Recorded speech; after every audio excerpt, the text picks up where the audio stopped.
Nos atiende Stéphane Dujarric.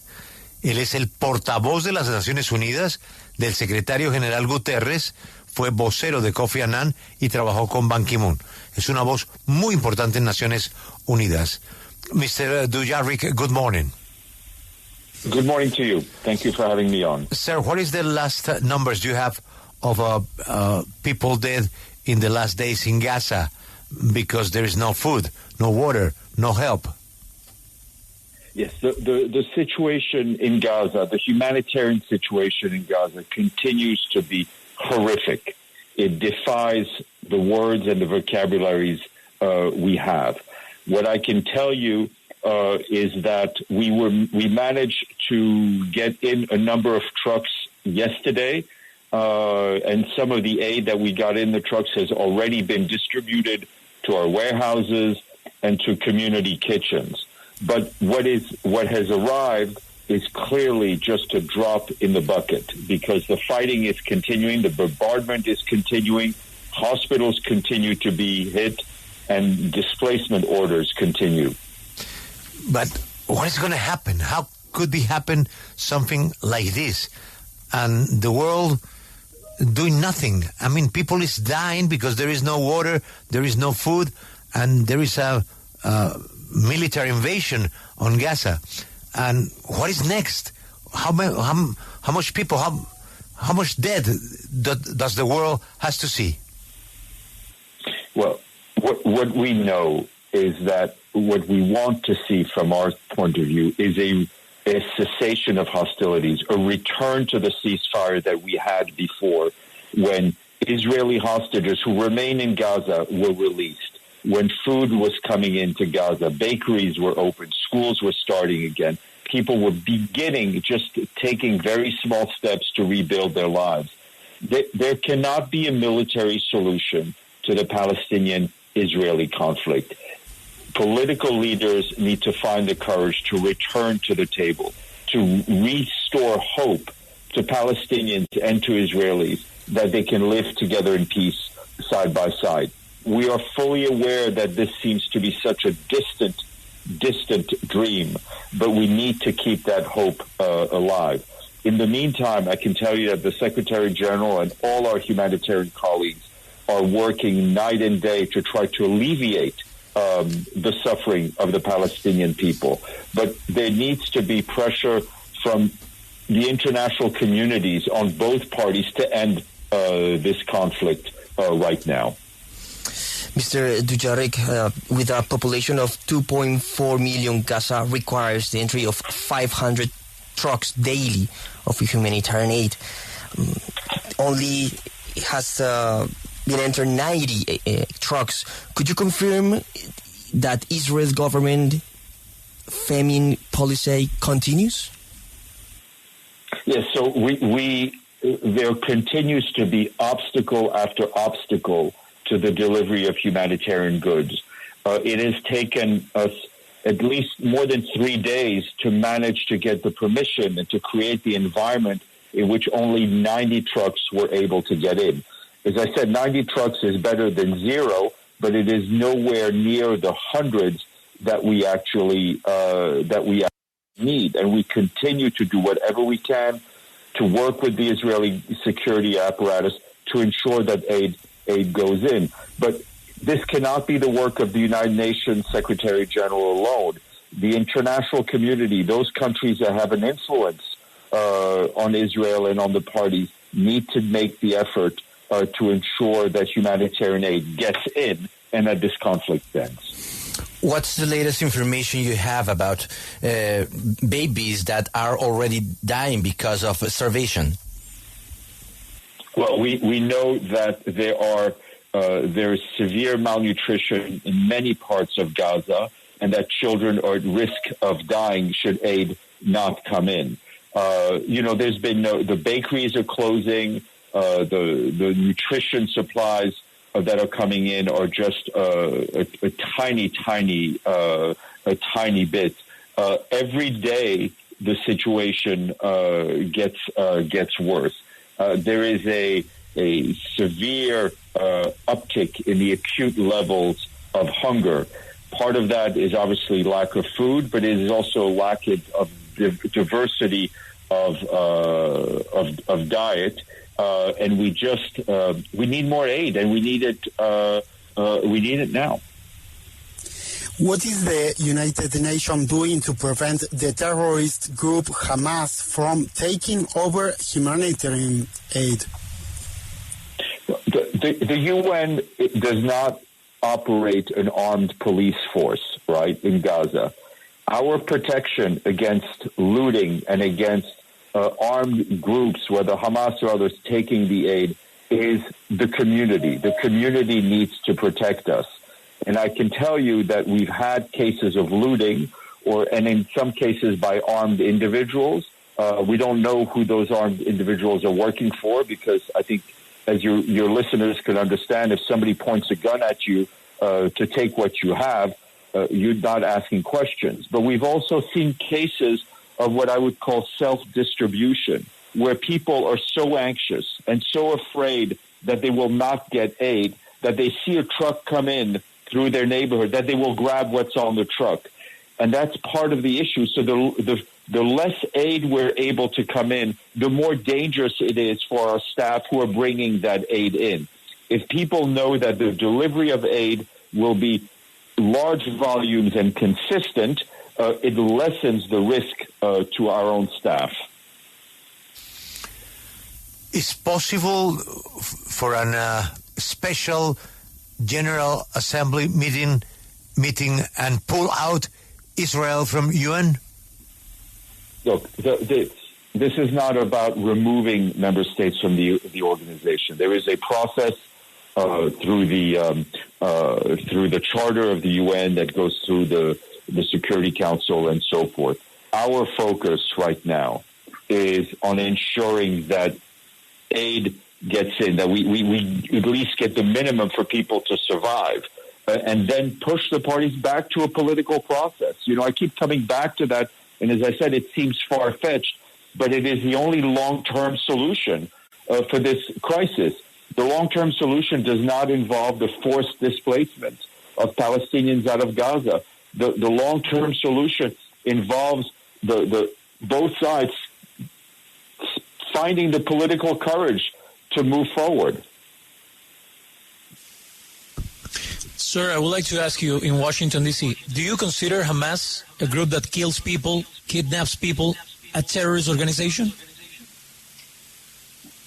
Well, we're in New York. So for the United Nations, the designation of a terrorist group is done by the Security Council. It is not by the Secretary General. But I can tell you that we have strongly condemned and called out the terrorist activities, notably of Hamas, during that atrocious terror attack on October 7th.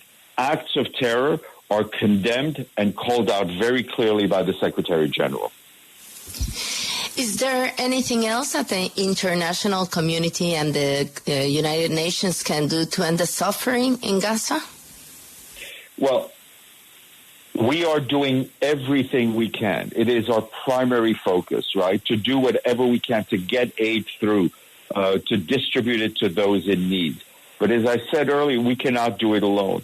The international community cannot turn away from the Israeli-Palestinian conflict, which has been going on for decades. This is just its most violent and atrocious level right now.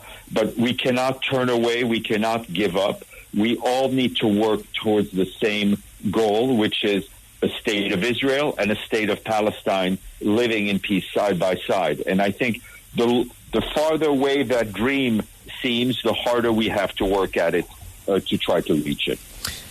In 10 or 20 years, when people look back and history tells the genocide in Gaza, you were able to rest assured that from your position, you did everything possible to prevent it?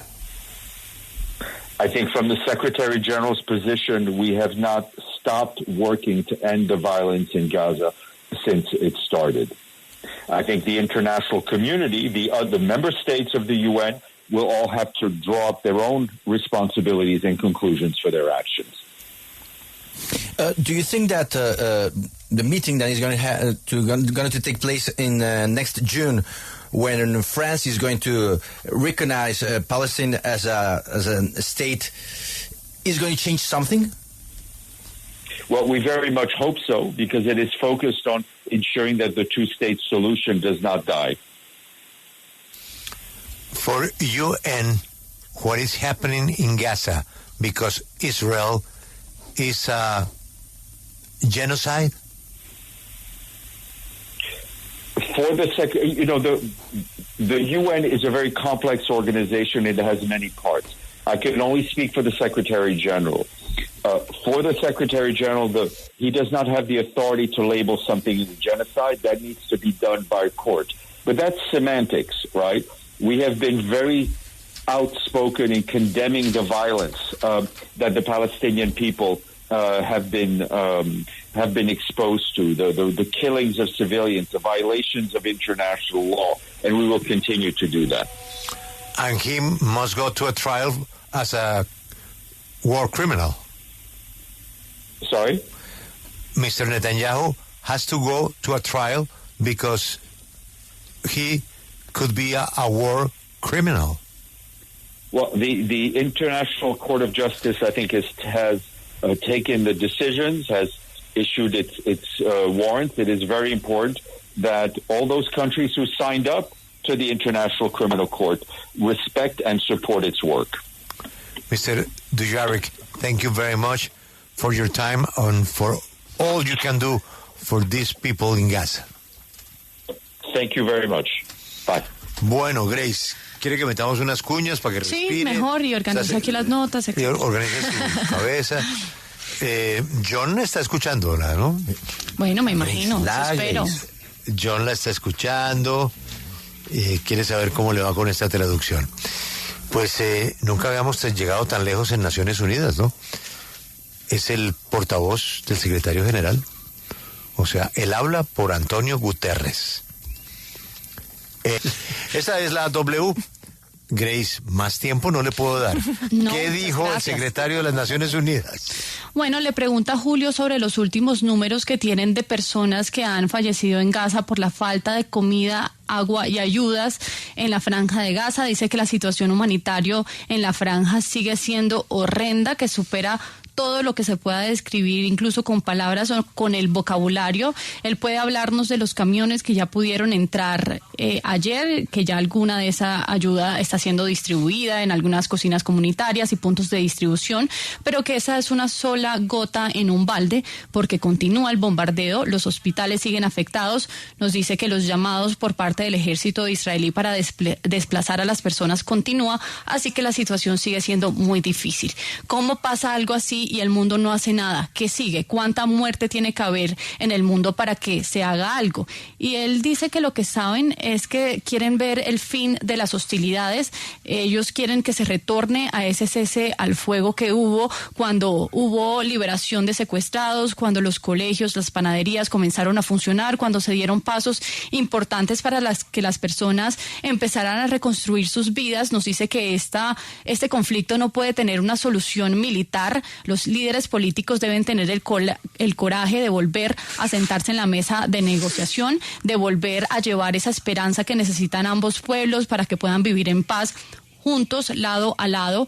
El secretario general y sus colegas están trabajando fuertemente para aliviar ese sufrimiento de los palestinos, pero se necesita también la presión de la comunidad internacional a las ambas partes del conflicto para que esto pueda llegar a una solución pacífica. Le preguntan sobre los camiones que han entrado, solo 90, se necesitan al menos 500 al día para poder abastecer a esa población de 2.4 millones de personas en la Franja de Gaza. Dice que sigue habiendo muchos obstáculos para la llegada de esos bienes humanitarios. Se necesitaron al menos 3 días para lograr esos permisos. permisos y lograr el ambiente para que apenas 90 camiones entraran, pero bueno, 90 es mejor que 0, aunque está lejos de los cientos que se necesitan. Lo que ellos pueden hacer es trabajar junto con las fuerzas de Israel para que logren entrar la mayor cantidad de camiones posibles. El secretario general no puede solo, insiste, la comunidad internacional es muy importante para influenciar a Israel y a las partes para que hagan todo el esfuerzo posible y que entre esa ayuda y que pues posteriormente se acabe este conflicto. Sobre la información de los bebés que están muriendo de hambre, dice que hay desnutrición en algunas partes de la Franja de Gaza. Los niños están en riesgo de muerte si esa ayuda no entra. Nos dice que las panaderías están cerradas, los suplementos nutricionales casi no llegan a la Franja de Gaza, así que cada día la situación es peor. Hay una, digamos, óptica bastante severa en ese sentido del hambre por la falta de comida, por la falta de diversidad en la dieta. Entonces, lo que se necesita es más ayuda ahora. Las Naciones Unidas, digamos, el papel sobre las Naciones Unidas y qué puede hacer las Naciones Unidas para que Hamas no se quede con esa ayuda. Se le preguntaba también, dice que esa organización no maneja una fuerza policial, por decirlo así, o de ejército. Su protección de la comida o de la ayuda que está entrando para que Hamas no se la tome es más bien de la comunidad. Hay mucho caos cuando entran esos camiones a la Franja de Gaza porque hay saqueos. Las personas, pues armadas, obviamente llegan, apuntan, no saben para quién trabajan, para qué organización, pero pues simplemente no hacen preguntas. Si a una persona le ponen un arma enfrente, simplemente pues entrega lo que tiene. Él lo que espera es que más camiones entren con mayor frecuencia para que no haya ese caos y esa desesperación de las personas, mucha gente ansiosa que no recibe ayuda, así que entre menos ayuda entre, más peligroso es para el personal de las Naciones Unidas para entregar esa ayuda. Entonces ese es el llamado, a que haya más ayuda de manera más consistente, mayor volumen, para que haya menos riesgo, digamos, en la entrega de esas ayudas. Si es posible en una Asamblea General de las Naciones Unidas sacar a Israel de esa organización, nos dice que no se trata de sacar a un miembro de la organización. Hay un proceso del capítulo de las Naciones Unidas que indica que es el Consejo de Seguridad el que debe adoptar ese proceso. Nos dice que el enfoque del secretario general es más bien que esa ayuda que se está necesitando ahora llegue, una ayuda mínima para que la gente pueda sobrevivir. Entonces eso es lo que hay que presionar, y también presionar para que haya un proceso político que, aunque se ve lejano ahora, pues es la solución que ellos ven a largo plazo para acabar con esta guerra tan prolongada que incluye a palestinos y a los israelíes. Nos dice que la fuerza en la Franja de Gaza pues no va a ser fructífera, entonces se tiene que involucrar a ambos lados para que tengan ese coraje político de seguir adelante y salir de esto de una manera pacífica.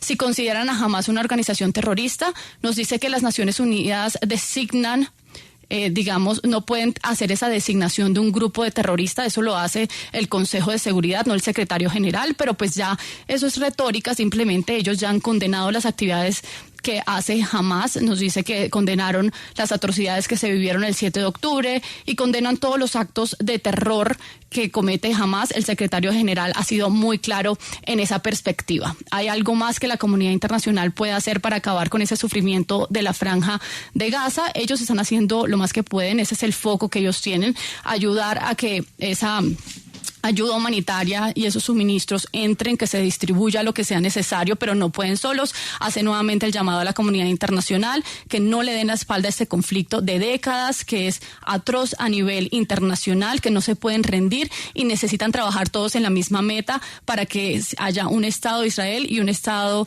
de Palestina lado a lado que puedan vivir en paz. Sobre pues si en 10 o 20 años las Naciones Unidas pueden asegurar que hicieron todo lo que estaba en sus manos para prevenir. Dice que desde la posición del secretario general no han parado de trabajar para que se acabe la violencia desde que comenzó todo esto, y cada miembro tendrá que pues sacar su conclusión sobre los actos y las acciones que han tomado y lo que han hecho desde su parte. Sobre la reunión en junio en Francia para reconocer a Palestina como Estado, si cree que eso va a cambiar algo, esperan que sí. Nos dice que eso se enfoca en la solución de los dos estados y esperan que esa solución no muera y siga viva. Para las Naciones Unidas, lo que está pasando en la Franja de Gaza por parte de Israel es un genocidio. Nos dice que las Naciones Unidas es un organismo bastante complejo, que está dividido por diferentes partes. Él solo puede hablar por el secretario general, pero pues nos dice que la Corte digamos, ya es solo semántica, simplemente esa palabra de genocidio. Nos dice que ellos han sido abiertos a condenar la violencia por parte de los... ellos han sido abiertos a condenar esa violencia en contra de los palestinos y han expuesto todas esas muertes de civiles y violaciones a las leyes internacionales. Y si el presidente de Israel debe ir a un juicio por los crímenes de guerra que ha cometido, dice que ya la Corte Penal Internacional emitió una orden de arresto en contra de Netanyahu, y los países que firmaron y que hacen parte de la Corte, pues ahora tienen el trabajo de apoyar esa decisión.